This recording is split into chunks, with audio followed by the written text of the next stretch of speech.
Competition exam की तैयारी करने वाले साइंस बैकग्राउंड के सभी साथियों को मेरा प्यार भरा नमस्कार। आज हम एक टॉपिक ले रहे हैं आयोनिक इक्विलिब्रियम यानी आयनिक साम्य। उस पर आधारित एक कंसेप्ट है एसिड बेस कंसेप्ट। तो इस पर हम आज डिस्कस करने वाले हैं। इसका एक क्वेश्चन हर एग्जाम में लगभग हर एग्जाम के अंदर आता ही आता है। ये बहुत छोटा सा और एक आसान टॉपिक है। इसको आज हम देख लेते हैं। Concept of acid bases. तो इसमें तीन थ्योरी है मुख्य रूप से। एक सबसे पहले होती है आपके आर्रेनियस की थ्योरी, आर्रेनियस कंसेप्ट। आर्रेनियस ने बहुत सिंपल बात बताई थी कि वे पदार्थ जो जलीय विलयन में H+ आयन देते हो अम्ल कहते हैं। यानी जो H+ आयन देगा वो अम्ल कहलाएगा, और जो पदार्थ जलीय विलयन में OH- आयन देता है वो क्षार कहलाता है। तो आपको ध्यान रखना H+ आयन, जैसे HCl है, इसको हम पानी में डिजोल्व करेंगे तो ये H+ और Cl- आयन के अंदर कन्वर्ट हो जाता है। या तो HCl क्या हुआ, एसिड हुआ आर्रेनियस के हिसाब से, ये इसको आर्रेनियस एसिड बोल सकते हो। और जो पदार्थ जलीय विलयन में OH- आयन देते हैं उनको हम क्या बोलेंगे, क्षार या क्षार बोलेंगे, बेस बोलेंगे। जैसे NOH है, सोडियम हाइड्रोक्साइड, इसको आप जल में डिजोल्व करोगे तो किसमें कन्वर्ट टूट जाएगा, ये Na+ आयन में और OH- आयन के अंदर। तो OH- आयन दिया NOH ने तो ये हो गया आपका क्षारक। यानी आर्रेनियस की परिभाषा तो बहुत सिंपल थी कि जो पदार्थ जलीय विलयन में H+ आयन देते हैं वो अम्ल, और जो OH- आयन देते हैं उन्हें क्षार कहते हैं। हाइड्रोक्सिल आयन बोलते हैं इसको, OH- को आप सभी को जैसा पता है। नंबर 2 पे जो थ्योरी आई थी वो है ब्रोंस्टेन-लोरी कंसेप्ट।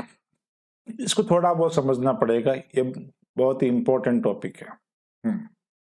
जितनी भी स्पीशीज या जो भी सदस्य प्रोटॉन देते हैं, यानी प्रोटॉन दाता, प्रोटॉन डोनर, डोनर बोल दो या दाता बोल दो हिंदी के अंदर, वो तो हो जाएंगे आपके अम्ल।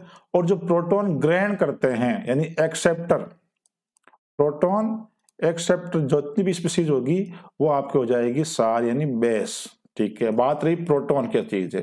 प्रोटॉन का आप मतलब समझना H+ आयन से, यानी सिंपल सी बात है कि जो भी स्पीशीज H+ आयन देगी, डोनेट करेगी, वो तो हो जाएगा आपका एसिड। और जो भी प्रोटॉन को एक्सेप्ट करेगा, एक्सेप्टर होगा, वो हो जाएगा क्षार। जैसे यहां पर आप देखें, हमने एक HCl लिया, हाइड्रोक्लोरिक एसिड, और एक लिया वाटर। इनके बीच जब रिएक्शन होती है तो अपन देखते हैं क्या बनता है। जो H2O होता है वो किस में कन्वर्ट हो रहा है, H3O+ के अंदर। तो इसने क्या किया भैया साथियों, इसने प्रोटॉन को एक्सेप्ट किया है, हाइड्रोजन आयन लिया है, इसने एक्सेप्ट किया है। जो प्रोटॉन एक्सेप्टर होगा वो क्या कहलाएगा, क्षार कहलाएगा। ठीक साथियों, अब HCl को देखो, HCl ने क्या किया, HCl कन्वर्ट हो गया Cl- आयन के अंदर। यानी इसने प्रोटॉन क्या कर दिया, रिलीज कर दिया, प्रोटॉन को डोनेट कर दिया, तो ये क्या कहलाएगा, अम्ल कहलाएगा। ठीक है, ये हो गई बात प्रोटॉन देने और लेने के आधार पर। अब आपको एक चीज और समझनी है जो कि मोस्ट इंपॉर्टेंट है, कि जो भी एसिड होगा अम्ल, वो प्रोटॉन देकर के क्या बनाएगा, कॉन्जुगेटेड बेस से युग्मित अम्ल बनाएगा। ये बिल्कुल बात को आप अच्छी तरह से ध्यान रख लें, यहाँ से हर बार एक बार एग्जाम में क्वेश्चन आता ही आता है। निश्चय युग्मित क्षार। इसी प्रकार जो क्षार होगा वो प्रोटॉन ग्रहण करेगा, प्रोटॉन एक्सेप्ट करके क्या बना लेगा, से युग्मित अम्ल में कन्वर्ट हो जाएगा। यानी क्षार से क्या बनता है, से युग्मित अम्ल, और अम्ल से क्या बनता है, से युग्मित क्षार। ये हो गया से युग्मित अम्ल, एसिड। इंग्लिश में बोलते हैं कॉन्जुगेटेड एसिड और कॉन्जुगेटेड बेस। ये ब्रोंस्टेन-लोरी कंसेप्ट के अंदर एक अलग से कंसेप्ट होता है, इसी के अंदर है से युग्मित अम्ल क्षार युग्म, कॉन्जुगेटेड एसिड बेस पेयर। अब आप उसमें दूसरी इंपॉर्टेंट बात ध्यान से देखोगे तो इनमें क्या था, अम्ल और संयुग्मित क्षार में एक प्रोटॉन का डिफरेंट है। इसी प्रकार देख लो आप, क्षार और संयुग्मित अम्ल में एक प्रोटॉन का डिफरेंट है। और डिफरेंट भी किस तरह का है, देखो जो भी अम्ल होगा उसमें एक प्रोटॉन ज्यादा होगा, देख लें आप, ये अम्ल रहा यहां पर, तो इसके सहयुग्मित सार की तुलना में अम्ल में एक प्रोटॉन अधिक है। इसी प्रकार यह सहयुग्मित सार और यहाँ रहा आपका ये एसिड, तो एसिड में एक प्रोटॉन ज्यादा होगा। दो बातें इंपॉर्टेंट ध्यान रखें ब्रोंस्टेन-लोरी कंसेप्ट के अंदर कि जो प्रोटॉन देगा वो अम्ल, जो प्रोटॉन ग्रहण करेगा वो सार। दूसरा, अम्ल किस में बदलेगा? सहयुग्मित सार में, और सार किस में बदलेगा? सहयुग्मित अम्ल में। हो गया। और दूसरी इंपॉर्टेंट बात, एक चीज और साथियों ध्यान दीजिए, अब ये दूसरी रिएक्शन देखो आप, यहाँ पर क्या हुआ, NH3 किस में कन्वर्ट हुआ? NH3 गया आपके NH4+ में, तो इसने क्या किया? प्रोटॉन ग्रहण किया, प्रोटॉन एक्सेप्ट किया, और जो प्रोटॉन एक्सेप्ट करेगा वो क्या कहलाएगा? सार कहलाएगा। ये हो गया सार, NH3 हो गया सार, और NH4 क्या हो गया इसका? सहयुग्मित अम्ल, कॉन्जुगेटेड बेस, सॉरी सहयुग्मित अम्ल, कॉन्जुगेटेड एसिड। इसी प्रकार H2 किस में कन्वर्ट हुआ? OH- आयन के अंदर। यानी इसने क्या किया? एक प्रोटॉन रिलीज किया, जो प्रोटॉन देता है, प्रोटॉन दाता क्या हो जाएगा? अम्ल, और अम्ल क्या बनाएगा? सहयुग्मित सार बनाएगा, कॉन्जुगेटेड बेस। अगली बात समझ में आपके? यहाँ देखो इंपॉर्टेंट लाइन देखो आप, सहयुग्मी अम्ल सार युग्म के दोनों सदस्यों में केवल और केवल एक प्रोटॉन का अंतर होगा, सिर्फ और सिर्फ एक H का, एक प्रोटॉन का अंतर होगा। प्रोटॉन यानी H+ आयन, एक प्रोटॉन का अंतर होता है। दूसरी लाइन इंपॉर्टेंट देखो आप, अधिक प्रोटॉन रखने वाला अम्ल और कम प्रोटॉन रखने वाला सार कहलाता है। जिसमें प्रोटॉन ज्यादा हो जाएगा वो उसका हो जाएगा अम्ल, कॉन्जुगेटेड एसिड बोल दो चाहे आप। जिसमें प्रोटॉन अधिक है वो अम्ल, जिसमें कम है वो सार।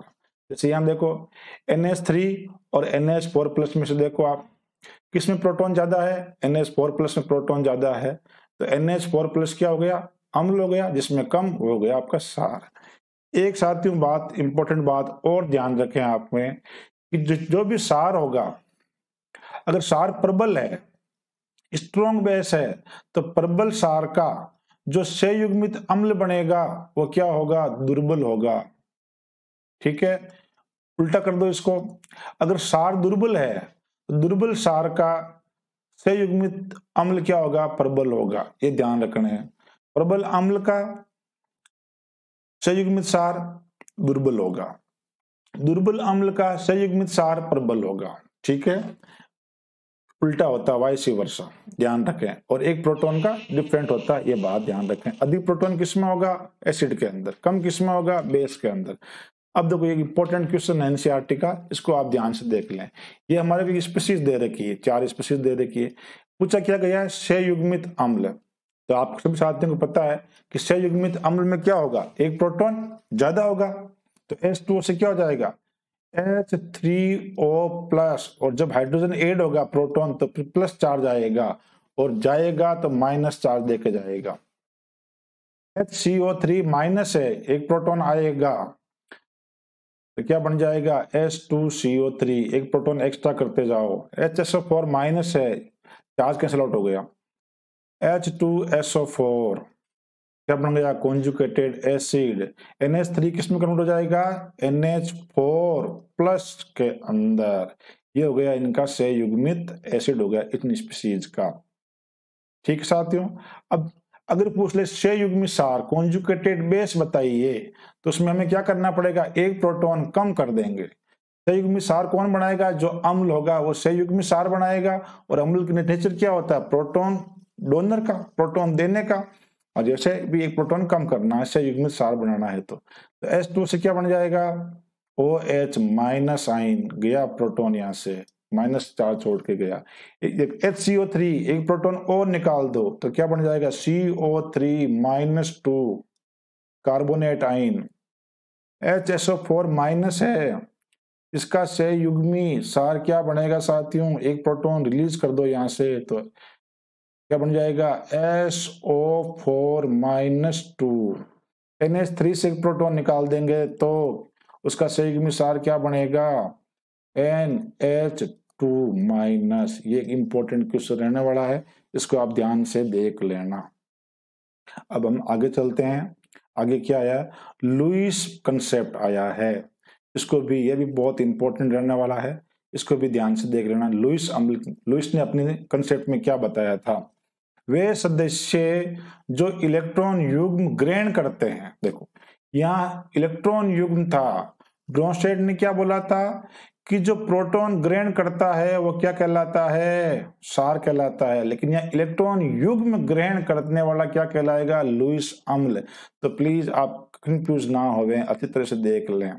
यानी इनमें लुईस अम्ल जो भी होंगे इनमें इलेक्ट्रॉनों की कमी रहेगी, तभी ये लोन पेयर क्या कर लेते हैं, एक्सेप्ट कर लेते हैं। कौन कौन से होते हैं जिनमें इलेक्ट्रॉन कमी रहेगी, नंबर 1 सभी धनायन, जितनी भी कैटायनिक स्पीशीज दिख जाए आपको, जैसे H+ दिख जाए, कोई भी धनायन दिख जाए आपको, तो उसको अपन जैसे Ca+2 दिख गया, तो सबके सब धनायन जितने भी दिखेंगे वो सब के सब क्या कहलाएंगे, लुईस अम्ल कहलाएंगे।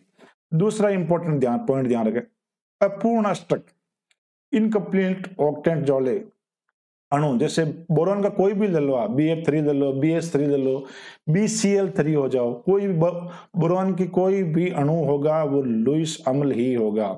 इसी प्रकार एल्यूमिनियम की कोई भी स्पीशीज AlCl3 ले लो, AlF3 ले लीजिएगा कोई भी, और बेरिलियम की BeCl2, BeH2, BeF2, boron, aluminium और बेरिलियम के जितने भी योग अणु बनेंगे उनमें अष्ट क्या रहता है, इनकम्प्लीट रहता है, अपूर्ण रहता है, और ये किसका कैसा व्यवहार करते हैं, लुईस अम्ल कहलाते हैं।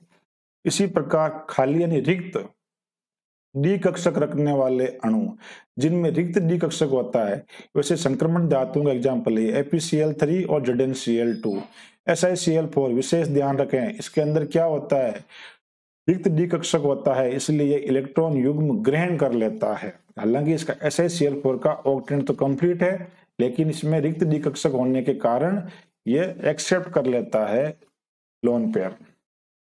लुईस आर सब बातें लुईस आर में उल्टी हो जाएगी, जो इलेक्ट्रॉन युग्म देते हैं वो लुईस आर कहलाएंगे, का उल्टा कर दो, सभी धनायन लुईस अम्ल कहलाते हैं, तो सभी के सभी ऋणायन जितने भी होंगे वो सब के सब लुईस सार कहलाएंगे। Cl- ले लीजिएगा एग्जाम्पल के रूप में। एकांकी इलेक्ट्रॉन युग्म रखने वाले यानी लोन पेयर जिसमें भी होगा वो सब के सब लुईस सार होंगे। आपको पता है H2 के अंदर 2 लोन पेयर होते हैं, NH3 के अंदर 1 लोन पेयर होता है, नाइट्रोजन और फॉस्फोरस दोनों एक ही ग्रुप के हैं, इसमें भी एक लोन पेयर होता है। एल्कोहल, ऑक्सीजन आ गया, जब ऑक्सीजन और नाइट्रोजन आपको दिख जाए तो समझ लेना उस जिस भी अणु के अंदर नाइट्रोजन और ऑक्सीजन मिले तो समझना उसके पास लोन पेयर होता है, लोन पेयर होगा तो वो लुईस सार जैसा व्यवहार करेगा। ठीक साथियों, हमने 3 कंसेप्ट पढ़े थे, नंबर 1 आर्रेनियस का पढ़ा था, नंबर 2 ब्रोंस्टेड लोरी और नंबर 3 लुईस कंसेप्ट। अब एक बात आप और ध्यान रखें, स्ट्रॉन्ग एसिड प्रबल अम्ल कौन कौन से होते हैं, जैसे HCl हो गया, H2SO4 हो गया, HNO3 हो गया, ये तीनों तो खनिज एसिड अम्ल बोलते हैं, इनको मिनरल एसिड बोलते हैं। इसके अलावा HBr, HI हेलो एसिड, और एक HClO4 परक्लोरिक एसिड, इनको आपको सीधा याद ही करना पड़ेगा, इसके अलावा इसका कोई ऑप्शन नहीं है, रखना ही पड़ेगा कि ये प्रबल अम्ल होते हैं, आपको ध्यान रखनी है। एक साथ इन क्रम ध्यान रखना, कई बार पूछ लेते हैं। तो इन जो सब प्रबल एसिड तो है ही है, इनमें आपस में सबसे स्ट्रॉन्गेस्ट कौन होता है, HClO4 सबसे स्ट्रॉन्ग एसिड है। उसके बाद आता है बारी H2SO4 की, H2SO4 के बाद HCl के बाद HNO3, उसके बाद हेलो एसिड आते हैं। एक क्रम ध्यान रख लेना। एक जूनियर केमिस्ट 2014 के अंदर क्वेश्चन आया था, प्रबलतम अम्ल है यानी स्ट्रॉन्गेस्ट एसिड, ये क्वेश्चन आया 2014 केमिस्ट के अंदर आया था, स्ट्रॉन्गेस्ट एसिड। उसमें 4 ऑप्शन थे, एक था HClO4, एक था HNO3, H2SO4 और HCl, ये 4 ऑप्शन थे उसके अंदर, और सब जो करेक्ट ऑप्शन था वो था HClO4 परक्लोरिक एसिड। नाम ध्यान रखें, परक्लोरिक एसिड सबसे प्रबलतम होता है, परक्लोरिक अम्ल सबसे स्ट्रॉन्गेस्ट एसिड है। दुर्बल अम्ल की बात कर लेते हैं अपन। नंबर 1 एसिटिक एसिड दुर्बल अम्ल है, formic acid, hydrogen cyanide, H2S hydrogen sulphide, H2CO3 और H3PO4। ये आपको कुछ दिखाई दे रहे हैं स्क्रीन के ऊपर, ये सब के सब वीक एसिड है और इनको आपको याद ही करना पड़ेगा, इसमें कोई समझने वाली बात नहीं है। इसी प्रकार प्रबल सार देख लें, इसमें में आप ऐसा याद कर सकते हैं, स्क्रीन पर दिख रहे हैं NaOH, KOH, RbOH, ये सब के सब फर्स्ट ग्रुप के एलिमेंट है। मालूम पड़ा आपको? सार धातुओं के हाइड्रोक्साइड है और सार धातुओं के हाइड्रोक्साइड क्या होते हैं? प्रबलतम सार होते हैं, बेरिलियम हाइड्रोक्साइड, ये ध्यान रखें भैया। दूसरी बात साथियों, वीक बेस के अंदर क्या ध्यान रखें आप? सबसे इंपॉर्टेंट एग्जाम आता है NH4OH का, मोस्टली आपको एग्जाम्पल मिलेगा इसका। और जब भी NH4OH दिखे तो आपको ये समझना है कि ये दुर्बल सार है, और दुर्बल सार क्या करेगा? प्रबल से युग्मित अम्ल बनाएगा। कुछ याद आया? CaOH का ऑल्टवाइज, बेरिलियम का हाइड्रोक्साइड, लिथियम का हाइड्रोक्साइड, FeOH का ऑल्टराइज, जिंक का हाइड्रोक्साइड और एल्यूमिनियम हाइड्रोक्साइड, ये सब के सब दुर्बल सार है। मोस्टली आपको ध्यान रखना है, एक तो एल्यूमिनियम हाइड्रोक्साइड और एक बेरिलियम हाइड्रोक्साइड, कैल्शियम हाइड्रोक्साइड, और सबसे फेमस एग्जाम्पल है अपन का NH4OH। ये बार बार एग्जाम के अंदर आता रहता है। आगे इस बात करेंगे तब ये इसकी एक बार चर्चा और करेंगे, प्रबल अम्ल, दुर्बल अम्ल, प्रबल सार, दुर्बल सार, जो भी है। अब हमारे कुछ प्रीवियस ईयर के अंदर जो RPSC और कर्मचारी चयन बोर्ड के कुछ इंपॉर्टेंट क्वेश्चन लिए हमने, वो देख लेते हैं क्या, और थोड़ा समझ लीजिए, कंसेप्ट नहीं समझ में आया हो तो वापस क्वेश्चन के साथ आपको क्लियर हो जाएगा। ये लैब असिस्टेंट 29/6/2022 को पेपर हुआ, उसके अंदर ये क्वेश्चन पूछा गया है। क्या क्वेश्चन है भैया? Which of the following is not a Lewis acid? इनमें से लुईस एसिड कौन नहीं है? तो हमने बात की थी लुईस एसिड के अंदर अष्टक अपूर्ण होता है, रिक्त डी कक्षक होता है। देख लो, बेरिलियम का और बोरॉन की कोई भी यौगिक आए तो वो तो आपका लुईस अम्ल हो गया होगा, क्योंकि इनका अष्टक पूर्ण नहीं होता है। दूसरा बात देखो, SnCl2 में क्या होता है कि रिक्त डी कक्षक होता है, और रिक्त डी कक्षक होने के कारण ये इलेक्ट्रॉन युग्म ग्रहण कर लेगा, या यूं कह लें कि ये अपने अष्टक का प्रसार कर सकता है, कारण रिक्त डी कक्षक। और जिनमें भी रिक्त डी कक्षक होता है वो लुईस अम्ल होते हैं। तो ये तो लुईस अम्ल हो गया, ये भी लुईस अम्ल हो गया, तो ये तो सही हो नहीं सकता है। अब देखो NCl3, मैंने बताया था नाइट्रोजन के पास क्या होता है? लोन पेयर होता है, और जिनके पास भी एकांक इलेक्ट्रॉन युग्म होते हैं वो क्या कहलाते हैं? लुईस सार कहलाते हैं। तो इसका करेक्ट आंसर क्या होता है? NCl3 हो जाएगा। नेक्स्ट क्वेश्चन देखते हैं साथियों। अगला क्वेश्चन क्या है? The strongest conjugate base is, ये लैब असिस्टेंट के अंदर, ये भी लैब असिस्टेंट 28/6/2022 का हुआ था, एक दिन पहले उसमें आया था। सबसे प्रबल संयुग्मी सार है, तो प्रबल संयुग्मी सार कौन बनाएगा? अभी हमने बात की कि जो भी दुर्बल अम्ल होगा, क्या होगा? दुर्बल अम्ल होगा, वो क्या बनाएगा? प्रबल संयुग्मी सार बनाएगा। अभी हम पढ़ के आए ही हैं, पता है आपको। दूसरा हमने क्या पढ़ा कि अम्ल और उसके संयुग्मी सार में एक प्रोटॉन का डिफरेंट होता है और अम्ल में एक प्रोटॉन ज्यादा होता है। तो जितनी भी दे रखे हैं संयुग्मी सार है, तो इनका एसिड क्या होगा? एक प्रोटॉन ज्यादा होगा तो इसका हो जाएगा HNO3, इसका HCl, H2SO4, या यूं कर लें HSO4 माइनस, और फिर आगे जाकर के H2SO4 बनाता है। CH3CO माइनस का संयुग्मी सार है, इसका अम्ल क्या होगा? CH3COOH। तो देख लें, अब 4 एसिड दे रखे हैं, इनमें दुर्बल अम्ल कौन सा हुआ? दुर्बल अम्ल हुआ, अभी बात की हमने, एसिटिक एसिड हुआ। तो एसिटिक एसिड का जो संयुग्मी सार होगा वो कैसा होगा? प्रबल अम्ल, प्रबल सार होगा। दुर्बल अम्ल का संयुग्मी सार क्या होता है? प्रबल होता है। तो इसका आंसर क्या हो जाएगा? डी करेक्ट आंसर हो जाएगा। नेक्स्ट देखते हैं साथियों, क्वेश्चन क्या आया हुआ है, हिंदी में भी है, इंग्लिश के अंदर भी है, देख लें आप। ये लैब असिस्टेंट 2018 का क्वेश्चन है। क्वेश्चन क्या कह रहा है? BF3 की अम्लीयता निम्न में से किस सिद्धांत के आधार पर समझाई जा सकती है? ये ध्यान रखना। ऑप्शन नंबर 1 आर्हेनियस अवधारणा पर नहीं भाई, आर्हेनियस तो सिर्फ H+ और OH- की बात करता है। H+ जो देगा वो अम्ल कहलाएगा, लेकिन यहाँ BF3 में तो कोई H+ दिखाई भी नहीं दे रहा है। ब्रोंस्टेड लोरी अवधारणा पर ब्रोंस्टेड ने क्या बोला कि जो प्रोटॉन देगा वो अम्ल कहलाएगा, तो प्रोटॉन भी नहीं इसके अंदर, तो ये भी गलत ऑप्शन हो जाएगा। आप सबको पता है लुईस अवधारणा पर इसको समझा सकते हैं। लुईस ने क्या बोला कि जिसमें भी अष्टक अपूर्ण होगा वो लुईस अम्ल कहलाएगा, और BF3 के अंदर अष्टक इनकम्प्लीट है ऑक्टेंट। और आपको बताया था कि बोरॉन का और बेरिलियम की कोई भी स्पीशीज ले लीजिएगा आप, तो वो क्या होगी, लुईस अम्ल ही होगा।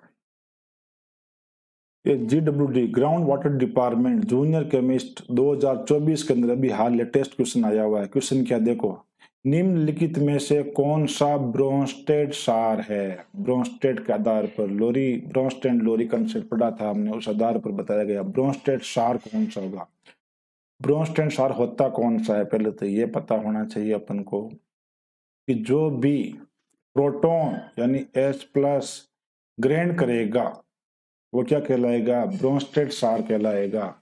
तो HCl तो पता ही आपको सबसे प्रबलतम अम्ल होता है, ये प्रोटॉन देता है। HCl भी स्ट्रॉन्गेस्ट एसिड भी हमने बात की, ये भी प्रोटॉन देगा। H3PO4 फॉस्फोरिक एसिड, ये भी क्या करता है, प्रोटॉन देगा। तो ये तो सब के सब हो गए ब्रोंस्टेड एसिड। N2H4 इसका करेक्ट आंसर हो जाएगा। और क्यों हो जाएगा पता आपको कि नाइट्रोजन के पास क्या होता है, लोन पेयर होता है, ये हाइड्रोजन है N2 यानी NN, फिर 2H इसके साथ बॉन्ड बना रखे हैं और 2 इसके साथ बॉन्ड बना रखे हैं।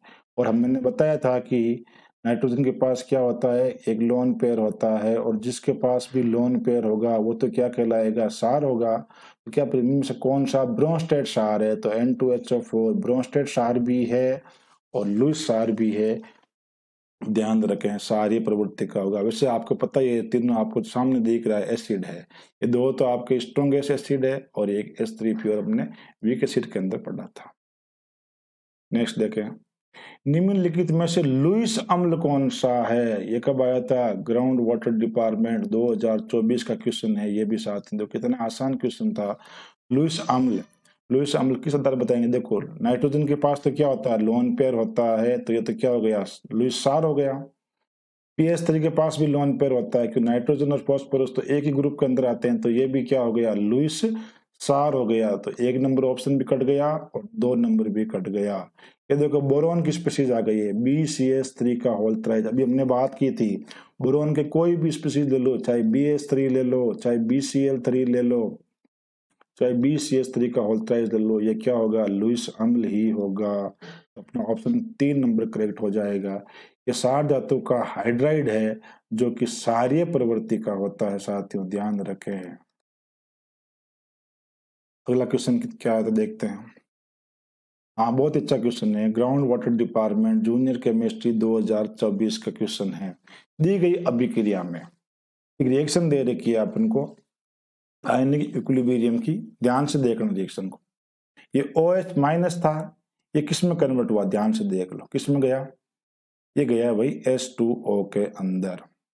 क्या किया इसने, एक प्रोटॉन ग्रहण किया, और जो प्रोटॉन ग्राही होता है वो खुद क्या होता है बेटा, सार होता है। यहाँ देखो H2PO4 माइनस किस में कन्वर्ट हुआ, ये हुआ HPO4-2 के अंदर। इसने क्या किया, एक प्रोटॉन डोनेट कर दिया, और जो भी डोनेट करेगा वो क्या कहलाएगा, अम्ल कहलाएगा। इतना अपन को पता है। जो भी सार होता है वो क्या बनाता है, से युग्मित अम्ल बनाएगा, कॉन्जुगेटेड एसिड। और जो अम्ल होगा वो क्या बनाएगा, से युग्मित सार, कॉन्जुगेटेड बेस। इसमें दो तो हो गए अम्ल, दो हो गए सार। ऑप्शन देख लो, अम्ल कौन कौन से हुए, एक तो हुआ H2PO4- और एक हुआ वाटर। समझ में आया, ये तो हो नहीं, वाटर इसमें है नहीं, इसमें वाटर दे रखा है लेकिन साथ में क्या दे रखा है, OH-, ये नहीं हो सकता है, इसमें वाटर दिया ही नहीं है। ये देखो आप H2O और H2PO4- बिल्कुल सही लग रहा है। सार में देख लो OH- और HPO4-2। तो इसका करेक्ट हो जाएगा ऑप्शन नंबर 4। आसान सा क्वेश्चन था, थोड़ा दिमाग लगाना वाला था, सब पूछ लिए, संयुग्मित अम्ल, सार युग्म सब देख लिया। अपर क्लोरिक अम्ल, या second grade teacher Sanskrit department का एग्जाम हुआ था, उसके अंदर 2024 के अंदर पर क्लोरिक अम्ल का क्या युग्मी सार है। पर क्लोरिक अम्ल होता है क्या साथियों, HClO4। बताया हमने कि ये सबसे प्रबलतम अम्ल है और ये प्रोटॉन को डोनेट करके क्या बना देगा, H+ अलग हो जाएगा प्लस ClO4 माइनस। जो अम्ल होता है उसका संयुग्मी सार क्या बनेगा, ClO4 माइनस। कहाँ दिख रहा है भाई आपको, ये रहा ऑप्शन नंबर 4 के अंदर, सही हो जाएगा। इसमें इसने ऑक्सीजन भी कम कर दिया, नहीं ये नहीं, इसने दो ऑक्सीजन कम कर दिए, इसने यहाँ पर क्या किया, चार्ज माइनस चार्ज लगा दिया, तो ये गलत हो गया। पर क्लोरिक अम्ल प्रबल अम्ल होता है और प्रबल अम्ल का संयुग्मी सार क्या होगा, दुर्बल होगा, ध्यान रखें। एक क्वेश्चन आया हुआ है SSO सीनियर साइंटिफिक ऑफिसर 2019 के अंदर, क्या आया हुआ है, NH2 माइनस का संयुग्मी अम्ल है। बताया था मैंने आपको कि कॉन्जुगेटेड एसिड बेस पेयर के अंदर एक प्रोटॉन का डिफरेंट होता है और जिसमें प्रोटॉन ज्यादा होगा वो क्या कहलाएगा, संयुग्मी अम्ल कहलाएगा। तो ये तो वह सार, इस सार का संयुग्मी अम्ल क्या होगा, जिसमें एक प्रोटॉन ज्यादा होगा। तो इसमें NH2 माइनस में प्रोटॉन आप ऐड कर दीजिएगा, ऐड कर देंगे तो क्या बन जाएगा, NH3 बन जाएगा, माइनस चार्ज हट जाएगा, अमोनिया। बिल्कुल आसान सा क्वेश्चन था। नेक्स्ट देखें आप, HCO3 माइनस का संयुग्मी सारक है। एक क्वेश्चन पूछा गया सीनियर टीचर एग्जाम 2018 के अंदर, क्वेश्चन को समझो। HCO3 दे रखा है का संयुग्मी सारक है, इसका संयुग्म तो खुद क्या होगा, अम्लीय होगा यानी एसिड होगा, और एसिड बनाएगा संयुग्मी सारक। कैसे बनाएगा, एक प्रोटॉन डोनेट कर देगा, स्पीशीज क्या है HCO3 माइनस, इसमें से एक प्रोटॉन कम कर देंगे तो क्या बनेगा CO3 माइनस 2। क्वेश्चन है, निम्नलिखित में से कौन लुईस अम्ल है। लुईस अम्ल कौन होगा, जिसमें अष्टक पूर्ण नहीं होगा, जिसमें रिक्त डी कक्षक होगा, जो इलेक्ट्रॉन युग्म ग्रहण कर सकता है, वो लुईस अम्ल होगा। पहले यहां देखें option number C ammonia. Ammonia में क्या होता है, नाइट्रोजन के पास लोन पेयर, तो क्या हो गया, लुईस सारक हो गया, तो ये ऑप्शन तो अपन कर देते हैं गलत। PCl3 के पास भी लोन पेयर, तो ये भी क्या हो गया, लुईस सारक हो गया, कर दो रोंग। यहाँ नाइट्रोजन देखो आप, ये हाइड्रोजन दोबारा ऑप्शन में दे रखा है, अब नाइट्रोजन के पास लोन पेयर होगा तो ये भी क्या हो जाएगा, लुईस सारक हो जाएगा। तो अपना सही ऑप्शन क्या होने वाला है, SiF4। एग्जाम्पल में भी हमने लिया था, सिलिकॉन के पास रिक्त डी कक्षक होगा, अष्टक का प्रसार हो जाएगा, इलेक्ट्रॉन युग्म ग्रहण हो जाएगा, इसलिए ये लुईस अम्ल कहलाएगा। नेक्स्ट क्वेश्चन देखते हैं, ये दोनों हिंदी इंग्लिश दोनों में ले रखा है। Conjugated acid base pair, question क्या पूछा, which one of the following is not A conjugated acid base, यानी संयुग्मी अम्ल सार युग्म नहीं है। मैंने बताया था अभी आपको कि संयुग्मी अम्ल सार में एक प्रोटॉन का डिफरेंट होगा तो वो संयुग्मी अम्ल सार युग्म होंगे, अदरवाइज नहीं होंगे। NH4+ और NH3, इनमें देखो एक प्रोटॉन का अंतर है, तो ये तो बिल्कुल संयुग्मी अम्ल सार युग्म होगा। HCl और Cl माइनस में भी एक प्रोटॉन का अंतर है, तो ये भी संयुग्मी अम्ल सार युग्म होगा। ऑप्शन C में क्या जाएगा, H2SO4 और SO4 माइनस 2, नहीं भैया यहाँ दो प्रोटॉन का अंतर कर दिया, इसलिए ये नहीं हो सकता है। H3O+ और H2O, इनमें भी एक प्रोटॉन का डिफरेंट है, तो ये भी आपके Lewis conjugated acid base pair हो जाएगा। तो कौन नहीं होगा, ऑप्शन नंबर C नहीं होगा। और क्यों नहीं होगा, क्योंकि इसमें इसने दो प्रोटॉन का डिफरेंट कर दिया, जबकि हमने क्या पढ़ा, संयुग्मी अम्ल सार युग्म में सिर्फ और सिर्फ एक प्रोटॉन का ही डिफरेंट होता है। बिल्कुल आसान सा क्वेश्चन था, समझने वाला क्वेश्चन था, कुछ ज्यादा डिफिकल्ट नहीं था।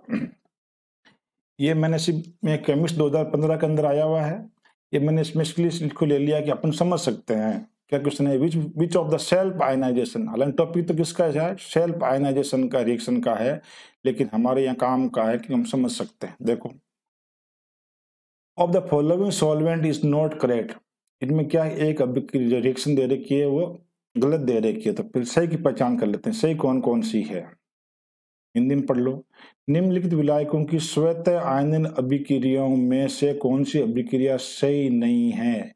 क्वेश्चन को ध्यान से पढ़ें, सही है या सही नहीं है, इसमें अपन मात नहीं खाए हैं। कई बार अपन इसमें क्या कंफ्यूज हो जाते हैं, ध्यान से पढ़ते नहीं, जल्दबाजी में पढ़ते हैं, नहीं है को भूल जाते हैं। पहला देखो H2O S3, एक प्रोटॉन ग्रहण करके किसने बदला S3 और प्लस में, इसने प्रोटॉन दान कर दिया H2O ने OH माइनस में, बिल्कुल सही है, कोई गलती नहीं है। इसने प्रोटॉन एक्सेप्ट किया, किसमें बदल गया NH4 प्लस के अंदर। इस NH3 ने प्रोटॉन रिलीज किया, किसमें बदल गया NH2 माइनस के अंदर। ये मुझे गड़बड़ लग रही है, अभी समझाते हैं इसको आपको। ये HF था, एक प्रोटॉन एक्सेप्ट करके H2F प्लस के अंदर, ये H2F2 था, एक प्रोटॉन दान कर दिया तो HF2 माइनस के अंदर, ये भी सही है। ये गलत क्यों है, ध्यान से देखें। इसमें किसका डिपेंडेंट है, ऑक्सीजन का। इसने ऑक्सीजन डोनेट किया और ऑक्सीजन के ऊपर पता चार्ज क्या होता है, -2 होता है। ऑक्साइड आयन क्या होता है, O-2। जब भी ऑक्सीजन जाएगा -2 दे के जाएगा, सॉरी छोड़ के जाएगा, मतलब प्लस दे के जाएगा, और आएगा तो -2 लेके आएगा। यानी SO2 किसमें बदला, SO प्लस में नहीं बदलेगा। जब O-2 जाएगा तो किसमें बदलेगा, SO+2 के अंदर कन्वर्ट हो जाएगा। उसने तो कुछ लिया ही नहीं, तो ऐसे गलत दे दिया, SO2 का SO2 रख दिया, माइनस चार्ज लगा दिया, सब सीधी सी बात है, गलत हो जाएगा। तो प्रोटॉन सॉरी ऑक्सीजन लेगा तो क्या बनाएगा, SO3-2 बनाएगा। इसका सही रिएक्शन क्या होती है, SO+2 SO3-2। इसलिए सही अभिक्रिया कौन सी नहीं है, सी वाला सही नहीं है। ये किसी ने जूनियर केमिस्ट 2014 करे गया था, तो मैंने इसको हाथ से लिख दिया था। जल किसके साथ सार के रूप में कार्य करता है। जल की सबसे अच्छी बात क्या, जल उभयधर्मी होता है H2O, ये प्रोटॉन दे भी सकता है और प्रोटॉन ले भी सकता है, इसलिए इसको हम बोलते हैं एम्पोटेरिक प्रकृति नेचर का, उभयधर्मी प्रकृति का होता है, दोनों काम भी कर सकता है। प्रोटॉन दे देगा, अगर कोई लेने वाला होगा तो, कोई देने वाला होगा तो ये खुद प्रोटॉन एक्सेप्ट कर लेगा। इसके साथ सार के रूप में, सार के रूप में कब काम करेगा, जब ये प्रोटॉन एक्सेप्ट करेगा। प्रोटॉन कब करेगा, जो कुछ देने वाला होगा। तो NH3 की प्रकृति लेने की होती है, ये खुद लूज सार है, गलत। HCl दे देगा, ये भी H2H5O- ये प्रोटॉन लेगा, तो ये नहीं हो सकता है। CO3-2 की नेचर क्या होता है, प्रोटॉन लेने का होता है। तो जल किसके साथ सार के रूप में कार्य करेगा, HCl के साथ में। HCl प्रोटॉन दे देगा, अभी हमने रिएक्शन पढ़ी थी, HCl प्लस H2O कॉन्स्टेंट लोरी कंसेप्ट के अंदर क्या रिएक्शन बनेगी, HCl प्रोटॉन दान करेगा और Cl माइनस में कन्वर्ट हो जाएगा, और H2O क्या करेगा, H3O प्लस में कन्वर्ट हो जाएगा। प्रोटॉन ले लिया, प्रोटॉन ले लिया तो ये क्या हुआ, सार हुआ, किसमें कन्वर्ट हुआ, संयुग्मित अम्ल के अंदर। ये आज कितना ही वीडियो था। Thank you so much for watching video.